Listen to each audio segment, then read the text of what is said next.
एक वकील के जिंदगी में 3 फेज होता है। पहला फेज होता है जब वो लॉ स्टूडेंट होता है। लॉ स्टूडेंट होता है तो अपने दिल में दिमाग में एक सपने का ताना बाना बुनता है। उसके सामने तुषार मेहता, कपिल सिब्बल, हरीश साल्वे, सोली सोराबजी, बड़े बड़े नाम होते हैं, जजों के रुतबे होते हैं। आप देखते होंगे हरीश साल्वे जैसे एडवोकेट से प्राइम मिनिस्टर मोदी को भी मिलने के लिए टाइम लेना पड़ता है। वो सरकार चलाते हैं, इलेक्शन सही हुआ गलत हुआ, सरकार की फॉर्मेशन कैसे हुई, ये सुप्रीम कोर्ट में एक एडवोकेट ही तय करता है। ये सब ग्लैमर देख के जो हमारा आज का युवा वर्ग है, उसी ग्लैमर में आने के लिए, उसी नजाकत को, उसी नोबेल प्रोफेशन की हाइट को पाने के लिए वो 5 साल तक पढ़ता है। तो पहला फेज है वकालत दुनिया में, वो जो स्टूडेंट्स लाइफ होती है 5 साल का, उसको उसने कैसे व्यतीत किया। 5 साल के बाद उस लॉ स्टूडेंट्स को जो ऑल इंडिया बार का एग्जाम पास कर लिया, उसका दूसरा फेज शुरू होता है जब वो किसी सीनियर का चैम्बर ज्वाइन करता है या किसी लॉ ऑफिस को ज्वाइन करता है वकालत सीखने के लिए। वहाँ उस टाइम को जो लॉ ऑफिस में दे रहा है 3 साल 5 साल, उसको बहुत ही क्लेवरली, बहुत ही मतलब दिमाग से और बैलेंस वे में व्यतीत करना पड़ता है। ये लाइफ का दूसरा वे है। सीखने के समय उसको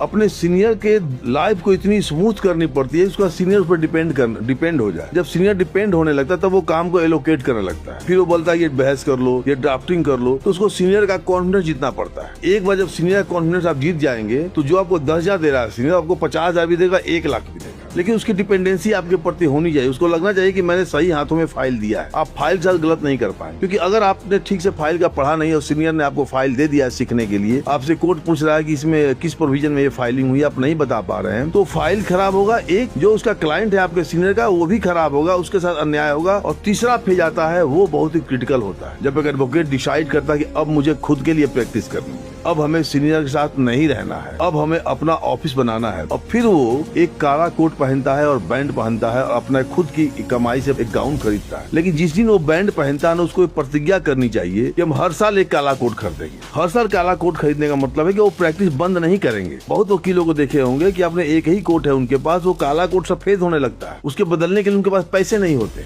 और जब ऑफिस खोली, अगर आप एडवोकेट है तो ऑफिस खोली तो प्रण कीजिए कि ऑफिस बंद नहीं करेंगे। मतलब ऑफिस का डेकोरम ऐसा मेंटेन करेंगे, क्लाइंट को इतना सेटिस्फेक्शन देंगे, क्लाइंट को इतनी हियरिंग देंगे, क्लाइंट की बातों को इतने पेशेंस से सुनेंगे। क्लाइंट को आपको संतुष्ट करना है। मुकदमा हारे या जीते बहुत ज्यादा फर्क नहीं पड़ता है। क्लाइंट को महसूस होना चाहिए कि आपने मेहनत बहुत शिद्दत से किया है। जब क्लाइंट ये जान जाए कि आपको मेहनत बहुत शिद्दत से किया है, तो फिर वो दूसरे क्लाइंट को आपके पास भेजेगा। और एक बात का ध्यान रखें, कभी क्लाइंट से शुरुआती दिनों में पैसे के लिए जिद न करें कि हमको पहले फीस दे दो। अगर आपने अच्छा काम किया तो वो क्लाइंट भले ही बिना फीस का चला जाए, लेकिन वो 20 जगह कहेगा कि वकील साहब ने फीस पे जोर नहीं दिया, लेकिन केस पे बहुत जोर दिया, उन्होंने केस पे बहुत शिद्दत से मेहनत किया। तो ये 3 फेज एक वकील की जिंदगी में बड़ी ही अहमियत रखते हैं।